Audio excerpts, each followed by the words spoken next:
বিগত 15 বছর একটা স্বৈরাচারী সরকার এই বাংলাদেশে বিরাজ করছিল। যে স্বৈরাচারী সরকারের আমলে মানুষের বাক স্বাধীনতা ছিল না, মানুষের মত প্রকাশের স্বাধীনতা ছিল না, মানুষের কথা বলার অধিকার ছিল না, কোনো ধরনের মানবিক এবং মৌলিক অধিকার মানুষের ছিল না। মানুষ সাংবিধানিক অধিকার থেকেও বঞ্চিত ছিল। যখন মানুষ ভোট দিতে যেত তখন তাদেরকে ভোট কেন্দ্র থেকে ফিরিয়ে পাঠানো হতো এবং বলা হতো আপনার ভোট দেওয়া হয়ে গেছে। অথবা আমরা দেখতাম যে কবর থেকে উঠে এসে মানুষ ভোট দিচ্ছে এবং 28% ভোটকে 42% ভোট করে দেখানো হয়েছে আওয়ামী লীগ নিরঙ্কুশভাবে বিজয়ী।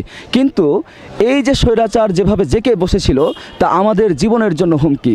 আমরা সকলে অবরুদ্ধ একটা কারাগারে বন্দী ছিলাম এবং আমরা সিদ্ধান্ত নিয়েছিলাম যেভাবে হোক এই স্বৈরাচারের পতন ঘটানো লাগবে। কিন্তু আমরা কোনো সুযোগ পাচ্ছিলাম না। আমরা একটা সিম্পল একটা আন্দোলন শুরু করছিলাম, যেটা হচ্ছে কোটা সংস্কার আন্দোলন। কিন্তু আমরা দেখলাম এই কোটা সংস্কার আন্দোলনকেও তারা দমানোর চেষ্টা করলো।